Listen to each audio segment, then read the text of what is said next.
नमस्कार। आज हम इतिहास के एक ऐसे दिलचस्प, अहम और मैं कहूँगी थोड़ा अनदेखे से दौर की गहराई में उतर रहे हैं। एक ऐसा दौर जो पाषाण युग मतलब स्टोन एज और कांस्य युगीन हड़प्पा सभ्यता ब्रॉन्ज एज हड़प्पा के बीच आप कह सकते हैं एक पुल का काम करता है। जी है। ये है ताम्र पाषाण काल यानी कैल्कोलिथिक फेज। जरा सोचिए, वो समय जब इंसान ने पहली बार पत्थर के औजारों के साथ साथ एक नई चीज, एक धातु, खासकर तांबे का इस्तेमाल करना सीखा। ये एकदम क्रांतिकारी रहा होगा उस वक्त। बिल्कुल बिल्कुल, ये मानव इतिहास में तकनीक के नजरिए से एक बहुत बड़ा कदम था, पत्थर से धातु की तरफ बढ़ना। और जो हमारे साथी यूपीएससी की तैयारी कर रहे हैं उनके लिए ये समझना बहुत ही जरूरी है। क्यों? क्योंकि यहीं से भारत में शुरुआती गांव, वो भी बड़े पैमाने पर, खेती के नए तरीके और हाँ, धातु के इस्तेमाल की कहानी हमें विस्तार से पता चलती है। सही कहा आपने, ये प्रारंभिक भारत की नींव को समझने जैसा है। तो आज की इस चर्चा के लिए हमारे पास कई महत्वपूर्ण अकादमिक स्रोत, शोध लेख और स्थापित इतिहासकारों के नोट्स हैं।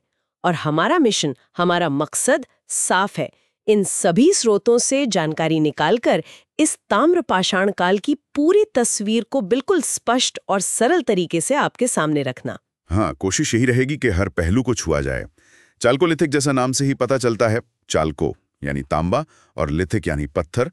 तो ये वो संस्कृति या संस्कृतियां थीं जहां पत्थर के औजार चलते रहे, लेकिन साथ में तांबे का प्रयोग भी शुरू हो गया। अच्छा, तो पत्थर एकदम से गायब नहीं हुआ? नहीं, बिल्कुल नहीं। पत्थर के उपकरण, खासकर वो छोटे वाले माइक्रोलिथ्स, ब्लेड्स, वो चलते रहे। तांबा आया, लेकिन वो शायद महंगा था या उसकी तकनीक अभी उतनी फैली नहीं थी, तो पत्थर का साथ बना रहा। इसीलिए इसे ताम्र पाषाण कहते हैं, न कि सिर्फ ताम्र युग। और ये दौर हड़प्पा सभ्यता के संदर्भ में कहाँ फिट होता है? मतलब उससे पहले था, साथ में था या बाद में? देखिए, ये तीनों ही स्थितियों में मिलता है। कुछ ताम्र पाषाण बस्तियां हड़प्पा से पहले की हैं, जिन्हें हम प्राक हड़प्पा, प्री हड़प्पन कह सकते हैं। कई हड़प्पा के समकालीन थी, जो हड़प्पा सभ्यता के प्रभाव क्षेत्र से बाहर या उसकी सीमाओं पर थीं। और बहुत सी हड़प्पा के पतन के बाद भी जारी रहीं, जिन्हें परवर्ती हड़प्पा, पोस्ट हड़प्पन काल में भी रखा जा सकता है।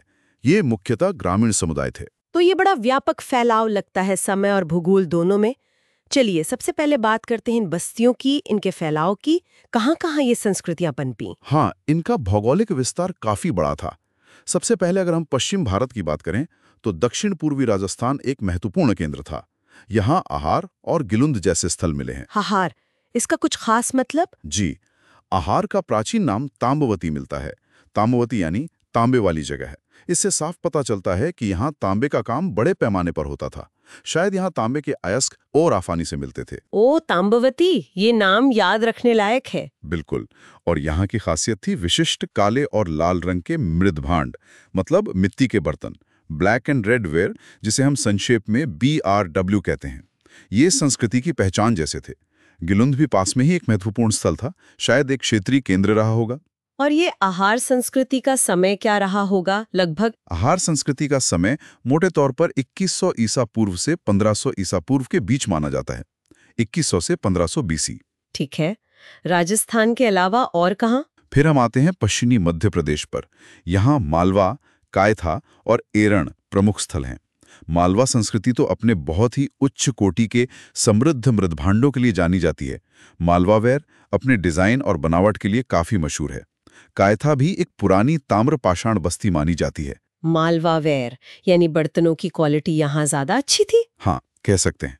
उन पर जो डिजाइन मिलते हैं, जो चमक है, वो काफी उन्नत लगती है। और महाराष्ट्र, सुना है वहां भी काफी स्थल मिले हैं? जी हाँ, पश्चिमी महाराष्ट्र तो ताम्रपाषाण संस्कृतियों का एक बड़ा गढ़ था। यहाँ जोरवे संस्कृति फैली हुई थी। जोरवे, निवासा, दैमाबाद, इनाम गांव, प्रकाश, नासिक, ये सब महत्वपूर्ण स्थल हैं। जोरवे संस्कृति, इसका समय क्या था? जोरवे संस्कृति का समय बाद का है, लगभग 1400 ईसा पूर्व से 700 ईसा पूर्व तक। 1400 to 700 BC। ये महाराष्ट्र के एक बहुत बड़े हिस्से में फैली थी, बस कोंकण का तटीय इलाका छोड़कर। दैमाबाद और इनाम गांव का आपने जिक्र किया, इनके बारे में कुछ खास? हाँ, दैमाबाद जो गोदावरी नदी की घाटी में है, वो काफी बड़ी बस्ती थी। अनुमान है कि लगभग 20 हेक्टेयर में फैली थी और करीब 4000 लोग वहां रहते होंगे। ये उस जमाने के हिसाब से बहुत बड़ा गांव या कस्बा कह सकते हैं। 4000 लोग, ये तो काफी प्रभावशाली है। और इनाम गांव भी बहुत महत्वपूर्ण है। यहाँ पर बड़े बड़े मिट्टी के घर मिले हैं, कुछ तो 5 कमरों वाले भी। और तो और बस्ती के चारों ओर किलेबंदी और खाई के सबूत भी मिले हैं। किलेबंदी और खाई, यानी सुरक्षा की चिंता या शायद किसी तरह का सामाजिक संगठन? रोशनी डालता है। ये तो पश्चिम भारत की बात हुई, क्या पूर्व में भी ये लोग थे? हाँ बिल्कुल, पूर्वी भारत में भी इसके प्रमाण हैं। बिहार में चिरंद एक प्रमुख स्थल है। पश्चिम बंगाल में पांडु राजा ढिबी और महिषार्दल, इन जगहों पर भी ताम्रपाषाण जीवन के साक्ष्य मिले हैं। हालांकि यहाँ चावल की खेती ज्यादा महत्वपूर्ण थी। और कोई इलाके, विंध्य क्षेत्र या यूपी? जी, विंध्य क्षेत्र में खासकर इलाहाबाद, अब प्रयागराज जिले के आसपास कुछ स्थल मिले हैं। पूर्वी उत्तर प्रदेश में खेराडी और नरहन, बिहार में भी सेनुआर, सोनपुर, ताराडी जैसे स्थल हैं जहां इस संस्कृति के अवशेष पाए गए हैं। तो आप देख सकती हैं कि ये सिर्फ एक जगह सीमित नहीं थी, बल्कि काफी बड़े भूभाग में फैली हुई थी।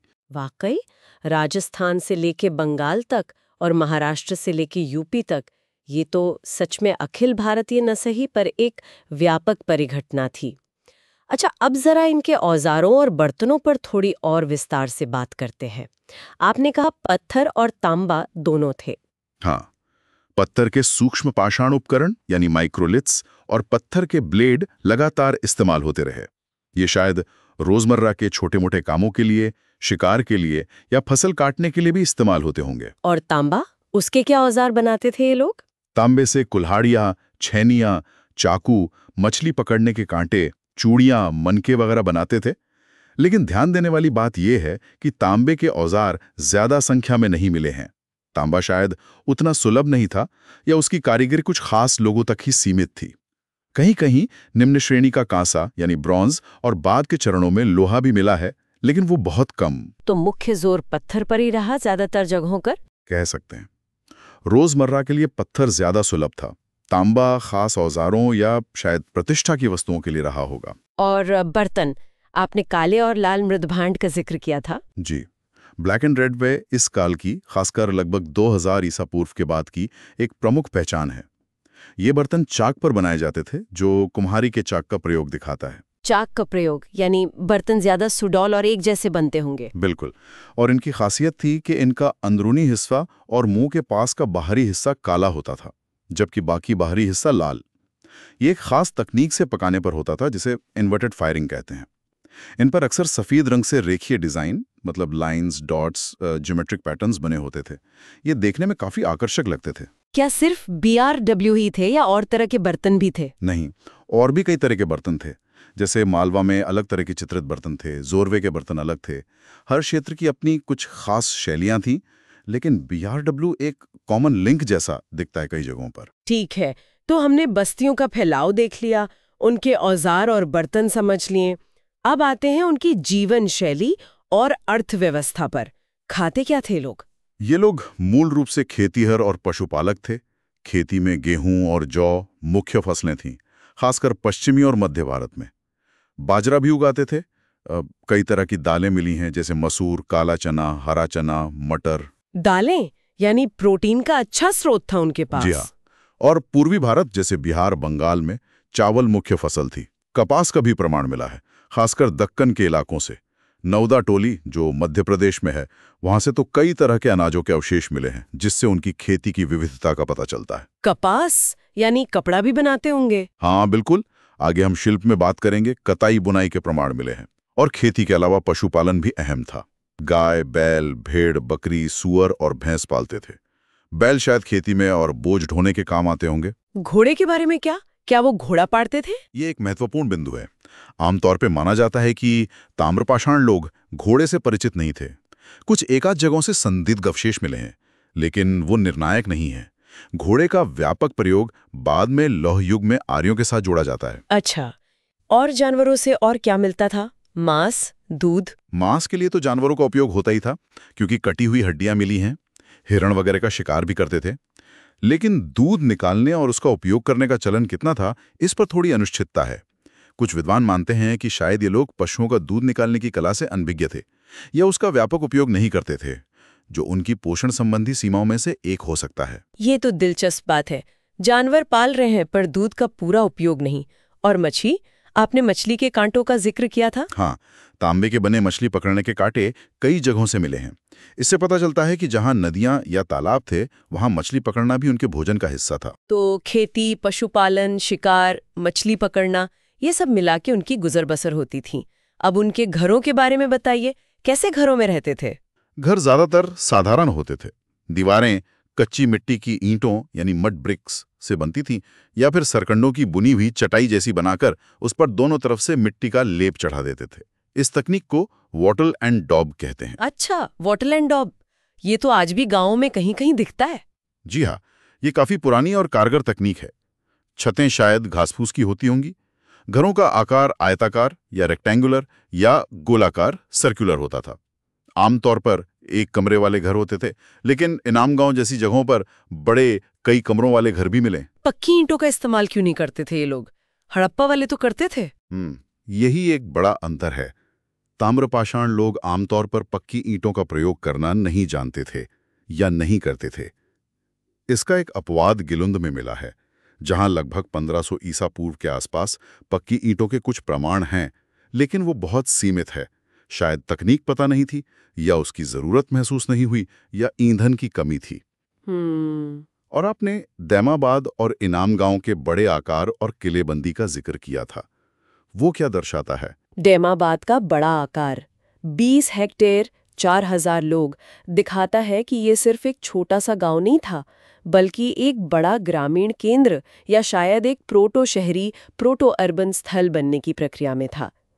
इनाम गांव में जो बड़े घर मिले हैं, खासकर एक 5 कमरों वाला घर जिसके आंगन में अन्न भंडार भी है, और पूरी बस्ती की किलेबंदी और खाई, ये निश्चित रूप से सामाजिक जटिलता की ओर इशारा करते हैं। सामाजिक जटिलता मतलब समाज में ऊंच नीच या अलग अलग वर्ग। हाँ, ऐसा लगता है कि शायद कोई मुखिया या अभिजात वर्ग उभर रहा था, जो बड़े घरों में रहता था, जिसके पास ज्यादा संसाधन थे और जो शायद पूरी बस्ती की सुरक्षा का जिम्मा लेता था। यह हड़प्पा जैसे पूर्ण शहरीकरण तो नहीं था, लेकिन सादे ग्रामीण जीवन से आगे की स्थिति जरूर थी। ठीक है, तो ये थी उनकी जीवन शैली और अर्थव्यवस्था।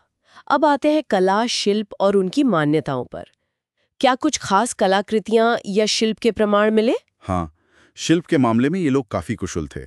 सबसे पहले तो तांबे के कारीगर थे, जो अयस्क से तांबा निकालना और फिर उससे औजार और गहने बनाना जानते थे। इसी तरह पत्थर के कारीगर भी थे, जो न सिर्फ औजार बनाते थे बल्कि मनके बनाने में भी माहिर थे। मनके किस चीज के बनाते थे? कई तरह के कीमती और अर्धकीमती पत्थरों का इस्तेमाल होता था, जैसे कार्नेलियन लाल रंग का पत्थर, स्टीटाइट सेलखड़ी, क्वार्ट्ज, चर्ट, जास्पर वगैरह। इन पत्थरों को घिसकर छेद करके सुंदर मनके बनाए जाते थे, जिनसे शायद हार या दूसरे गहने बनते होंगे। ये उनके सौंदर्य बोध और शिल्प कौशल का प्रमाण है। और कपड़ों के बारे में आपने कहा था। जी, कताई और बुनाई के भी पक्के सबूत मिले हैं। कई जगहों से मिट्टी और पत्थर की बनी तकलियां, स्पिंडल व्हर्ल्स मिली हैं। तकली का इस्तेमाल सूत काटने के लिए होता है। अच्छा, वो चरखे जैसा कुछ। हाँ, धागा बनाने के लिए। इससे पता चलता है कि वो कपास उगाते थे और उससे सूती कपड़ा बनाते थे। कुछ विद्वान मानते हैं कि शायद वो सेमल यानी सिल्क कॉटन का भी इस्तेमाल करते होंगे, तो कपड़ा बुनना वो जानते थे। और क्या शिल्प थे? मिट्टी के बर्तन बनाना तो एक प्रमुख शिल्प था ही, जिसके बारे में हमने बात की। इसके अलावा हाथी दांत का काम करने के भी सबूत मिले हैं। चूना बनाने का काम भी होता था, शायद घरों के लिए, पाई पुताई के लिए। और टेराकोटा यानी पकी हुई मिट्टी की छोटी छोटी मूर्तियां बनाना भी वो जानते थे। टेराकोटा की मूर्तियां? किसकी मूर्तियां बनाते थे? ज्यादातर तो जानवरों की, खासकर बैल की मूर्तियां मिली हैं, और कुछ मातृ देवी, मदर गॉडेस जैसी दिखने वाली स्त्री मूर्तियां भी मिली हैं। मातृ देवी और बैल, ये तो हड़प्पा सभ्यता की भी याद दिलाते हैं।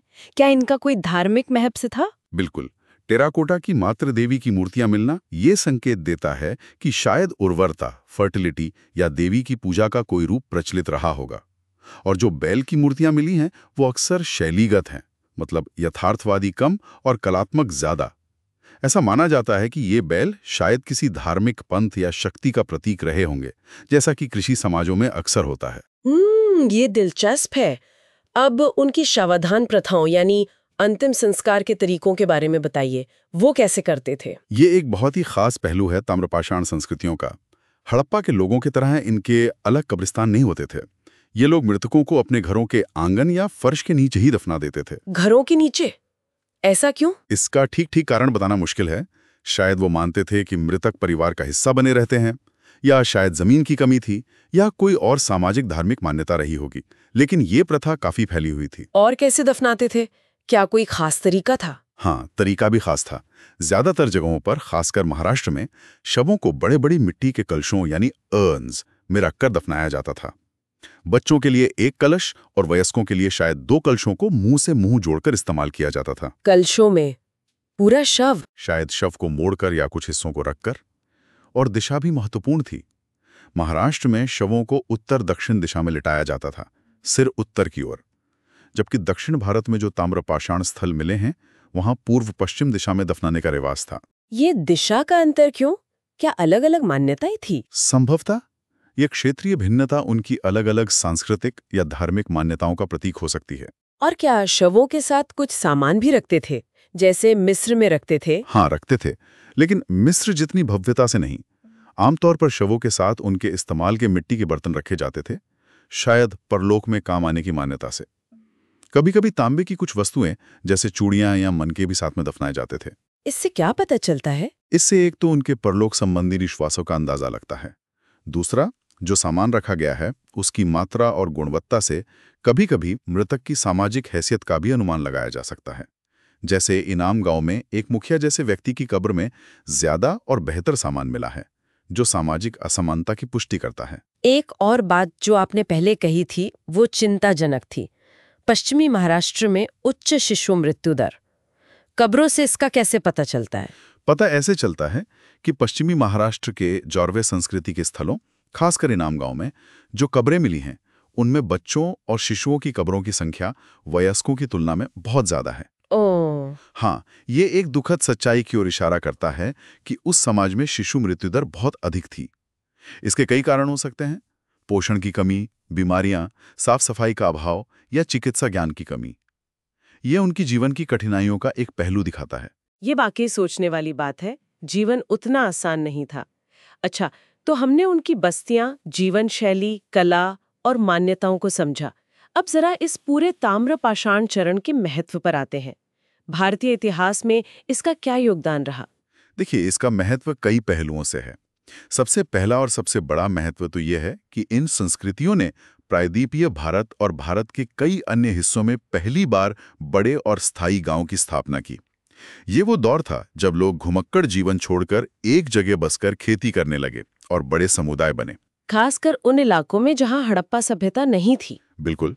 हड़प्पा सभ्यता तो मुख्यतः सिंधु और घग्गर हाकरा नदी घाटी में केंद्रित थी। ताम्रपाषाण संस्कृतियों ने गंगा के मैदानों को छोड़कर, क्योंकि शायद वहां घने जंगल थे या बाढ़ का खतरा था, बाकी नए क्षेत्रों जैसे मध्य भारत का पठार, दक्कन, राजस्थान, पूर्वी भारत को बसाया।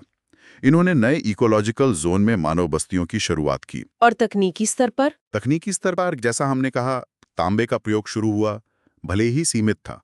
दूसरा, चाक पर बने हुए चित्रित मिट्टी के बर्तनों का व्यापक उपयोग शुरू हुआ, खासकर काले और लाल बर्तन, BRW। ये कुम्हारी के विकास में एक बड़ा कदम था। इन्होंने खेती की नई तकनीकों को अपनाया और विभिन्न फसलें उगाना सीखा। तो क्या ये कह सकते हैं कि इन्होंने बाद की ज्यादा विकसित संस्कृतियों के लिए एक तरह से जमीन तैयार की? हाँ, निश्चित रूप से। इन्होंने ग्रामीण अर्थव्यवस्था, सामाजिक संरचना और तकनीकी आधार का विकास किया, जिस पर आगे चलकर लौह युग में ज्यादा जटिल समाज और राज्य उभर सके। कुछ क्षेत्रों में तो नवपाषाण काल और ताम्रपाषाण काल के बीच कोई स्पष्ट विभाजन रेखा भी नहीं दिखती। दोनों चरण एक साथ चलते हुए या एक दूसरे में मिलते हुए नियोलिथिक, चैल्कोलिथिक दिखाई देते हैं। ये एक निरंतर विकास की प्रक्रिया थी। तो महत्व तो काफी है, लेकिन हर दौर की अपनी कुछ सीमाएं भी होती हैं। इन ताम्रपाषाण संस्कृतियों की क्या कमियां या सीमाएं रहीं? ये हड़प्पा जितने विकसित क्यों नहीं हो पाए? हाँ, इनकी कई महत्वपूर्ण सीमाएं थीं जो इनके विकास को एक हद तक रोकती रहीं। पहली बात तो ये कि ये अपने पशु संसाधनों का पूरा उपयोग नहीं कर पाए। जैसा मैंने पहले कहा, इस बात पर संदेह है कि क्या ये लोग गाय भैंसों से दूध निकालने की कला जानते थे और उसका नियमित उपयोग करते थे। अगर नहीं, तो ये पोषण का एक बड़ा स्रोत खो रहे थे। दूसरा, ये जानवरों को शायद सिर्फ मांस या बोझ ढोने के लिए ही पालते थे। और खेती में क्या सीमाएं थीं? खेती भी बहुत उन्नत नहीं थी। ऐसा लगता है कि ये लोग हल का इस्तेमाल नहीं करते थे। खेती शायद सिर्फ कुदाल या खुदाई वाली छड़ी, डिगिंग स्टिक से जमीन को कुरेद कर की जाती थी। इसे झूम खेती, स्लैश एंड बर्न या शिफ्टिंग कल्टीवेशन से भी जोड़ा जाता है। इस तरह की खेती से उत्पादन सीमित होता है। खासकर काली मिट्टी वाले क्षेत्रों में तो ये और मुश्किल होता होगा। बिल्कुल, दक्कन और मध्य भारत के बड़े हिस्से में काली कपासी मिट्टी पाई जाती है, जो बहुत उपजाऊ होती है लेकिन भारी और चिपचिपी होती है। इसे बिना लोहे के हल के जोतना बहुत मुश्किल है। तांबे के औजार इतने मजबूत नहीं होते, इसलिए लोग इन उपजाऊ काली मिट्टी वाले क्षेत्रों में ठीक से खेती नहीं कर पाए और शायद पहाड़ी ढलानों या नदी किनारे की हल्की जमीन पर ही खेती करते रहे। ये एक बड़ी सीमा थी। ओह, तो सबसे उपजाऊ जमीन का ही फायदा नहीं उठा पा रहे थे। जी, तीसरे बड़ी सीमा थी उच्च शिशु मृत्यु दर, जिसका हमने जिक्र किया। यह समाज की वृद्धि और स्थायित्व के लिए एक बड़ा अवरोध था। चौथी, इनमें लेखन कला का अभाव था। हड़प्पा की तरह इनके पास कोई लिपि नहीं थी, जिससे ज्ञान का संचय और प्रसार सीमित रहा होगा। और सिंधु घाटी सभ्यता से इन्होंने कुछ सीखा क्यों नहीं? वो तो समकालीन भी थे कुछ हद तक। ये एक बड़ा सवाल है। सिंधु घाटी की उन्नत तकनीकें थीं, बेहतर कांस्य बनाना, नगर नियोजन, मानकीकृत बाट माप, लेखन कला। लेकिन ऐसा लगता है कि ताम्रपाषाण संस्कृतियों ने इनसे ज्यादा लाभ नहीं उठाया। शायद भौगोलिक दूरी एक कारण रही हो, या सांस्कृतिक संपर्क सीमित रहा हो, या फिर उन तकनीकों को अपनाने के लिए जरूरी सामाजिक आर्थिक ढांचा इनके पास ना हो। नतीजा ये हुआ कि ये मुख्यतः ग्रामीण संस्कृतियां ही बनी रहीं। और क्या इनके पतन के बाद कुछ खालीपन आया? हाँ, कई क्षेत्रों में, खासकर पश्चिमी भारत और पश्चिमी मध्य प्रदेश में लगभग 1200 ईसा पूर्व के आसपास इन संस्कृतियों का पतन हो गया। और इनके पतन और फिर लौह युग की शुरुआत के बीच कई जगहों पर एक स्पष्ट अंतराल, गैप या सांस्कृतिक विच्छेद दिखाई देता है। ऐसा लगता है कि जलवायु परिवर्तन, संसाधनों की कमी या शायद भारी आक्रमणों ने इनके अंत में भूमिका निभाई होगी। तो ये सीमाएं काफी महत्वपूर्ण थीं। अब इसी दौर से जुड़ी दो और रहस्यमयी चीजों पर बात करते हैं। ताम्रनिधियां, कॉपर होर्ड्स और गैरिक मृदभांड चरण, ऑकर कलर्ड पॉटरी फेस। ये क्या है और इनका ताम्रपाषाण से क्या लेना देना है? हाँ, ये दोनों बड़े दिलचस्प और कुछ हद तक विवादास्पद विषय हैं। पहले बात करते हैं ताम्रनिधियों की। कॉपर होर्ड्स का मतलब है तांबे की बनी वस्तुओं के ढेर या जखीरे जो जमीन में गड़े हुए मिले हैं। ढेर मतलब बहुत सारी तांबे की चीजें एक साथ? जी हाँ, भारत में 80 से ज्यादा जगहों से ऐसे ढेर मिले हैं। इनमें अजीब अजीब तरह की चीजें हैं। छल्ले, कई तरह की कुल्हाड़ियां, हारपून्स, मछली या बड़े जानवर मारने के भाले जैसे, तलवारें या भाले के सिरे, स्वॉर्ड ब्लेड स्पीयर हेड्स, और सबसे अजीब है मानव आकृति की वस्तुएं। Anthropomorphic figures? मानव आकृति मतलब इंसान जैसी दिखने वाली तांबे की चीजें। हाँ, कुछ हद तक इंसान जैसी, जिनके 2 हाथ और 2 पैर जैसे निकले होते हैं, सिर नहीं होता। इनका क्या उपयोग था, ये आज तक रहस्य है।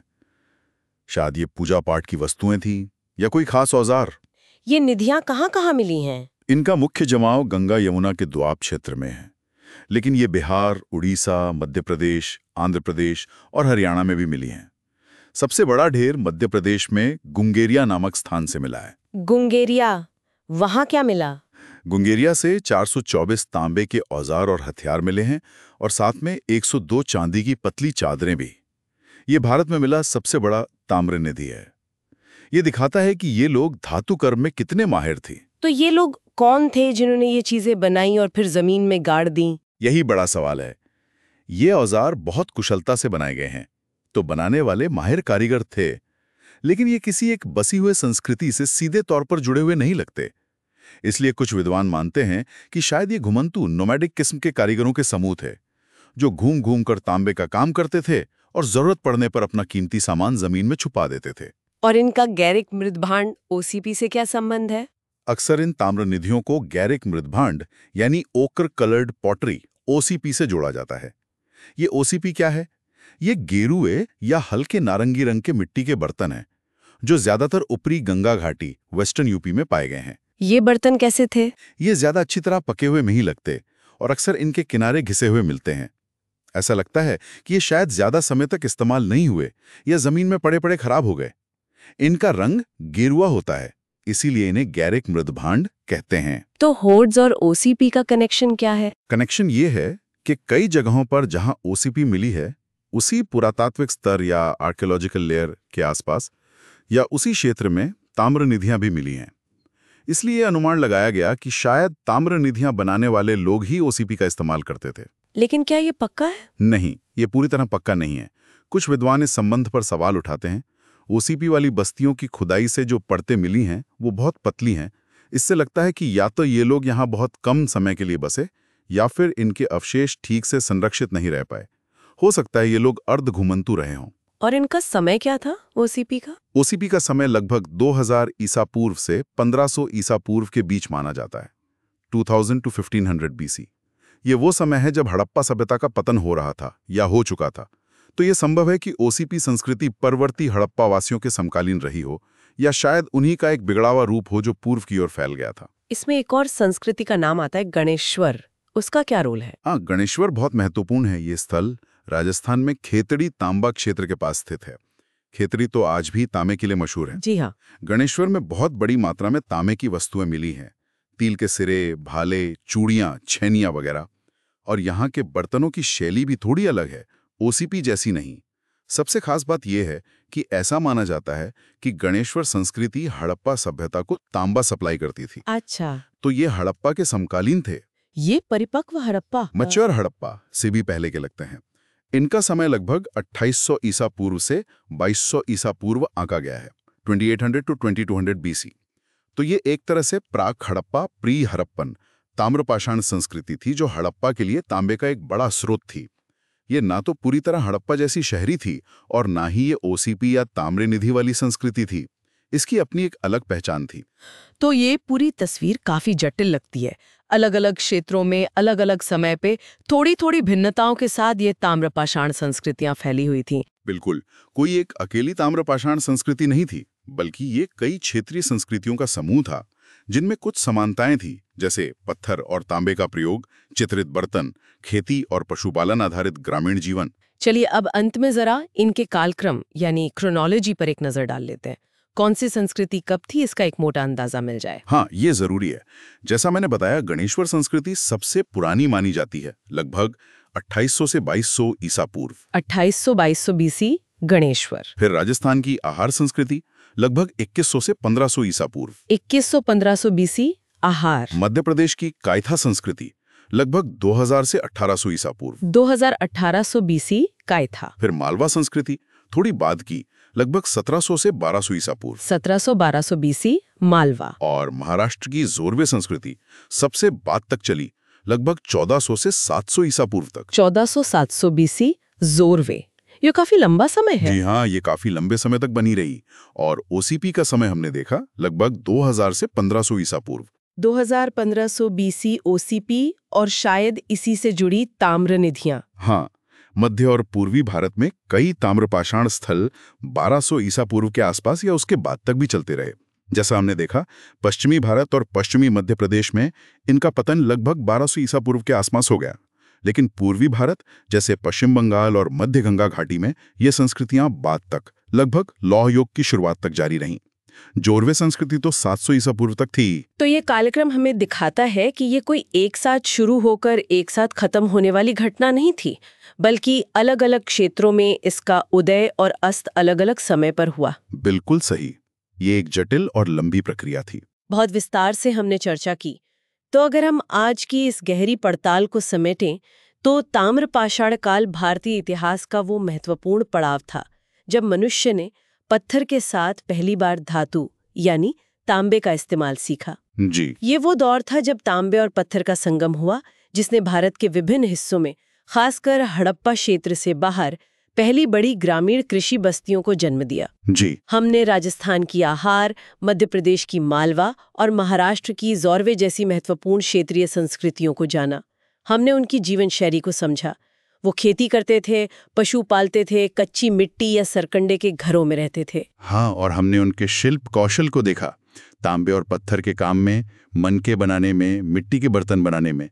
उनकी मान्यताओं की झलक हमें मातृदेवी और बैल की मूर्तियों और खासकर घरों के नीचे दफनाने की प्रथा से मिली। हमने इस चरण के महत्व को भी समझा कि कैसे इसने नए क्षेत्रों को बसाया और बाद की संस्कृतियों की नींव रखी। लेकिन साथ ही हमने उनकी सीमाओं पर भी गौर किया। बिल्कुल, जैसे पशु संसाधनों का सीमित उपयोग, हल के बिना खेती की कठिनाई, खासकर काली मिट्टी पर, उच्च शिशु मृत्यु दर, लेखन कला का अभाव और सिंधु घाटी की उन्नत तकनीक से ज्यादा ना सीख पाना, ये सब उनकी सीमाएं थीं। और आखिर में हमने रहस्यमयी ताम्र निधियों, कॉपरवुड्स और गैरिक मृद भांड ओसीपी के पेचीदा संबंध और गणेश्वर संस्कृति के महत्व पर भी बात की। हाँ, ये पूरी तस्वीर दिखाती है कि ये दौर संक्रमण का दौर था, उपलब्धियों और चुनौतियों दोनों से भरा हुआ। बिल्कुल। और अंत में, जैसा आपने बीच में इशारा किया था, एक विचारणीय प्रश्न जो हमारे सुनने वालों के लिए छोड़ा जा सकता है।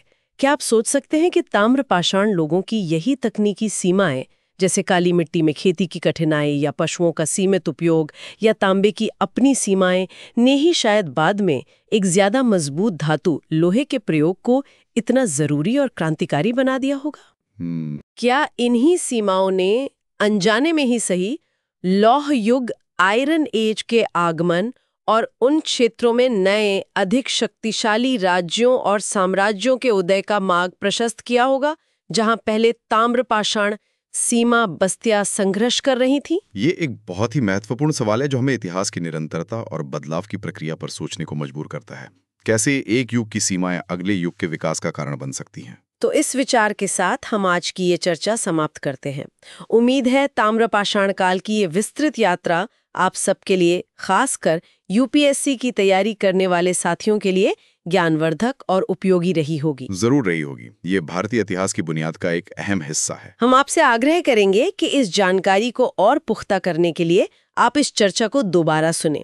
ये विषय न सिर्फ आपके यूपीएससी पाठ्यक्रम के लिए महत्वपूर्ण है, बल्कि ये समझने के लिए भी कि भारत में सभ्यता का विकास कैसे परत दर परत हुआ। जी हाँ, रिवीजन बहुत जरूरी है। और अगर आपको हमारा ये प्रयास पसंद आया तो कृपया सुन लो यूपीएससी की यूट्यूब चैनल को लाइक करें, अपने दोस्तों के साथ शेयर करें, अपनी प्रतिक्रिया कमेंट्स में दें और हाँ, सब्सक्राइब करना ना भूलें ताकि आप हमारे आने वाले ज्ञानवर्धक सत्रों से जुड़े रहें। आपके समर्थन से ही हमें और बेहतर करने की प्रेरणा मिलती है। अगली बार फिर मिलेंगे इतिहास या किसी और जरूरी विषय के एक और गहरे विश्लेषण के साथ। तब तक के लिए नमस्कार। नमस्कार।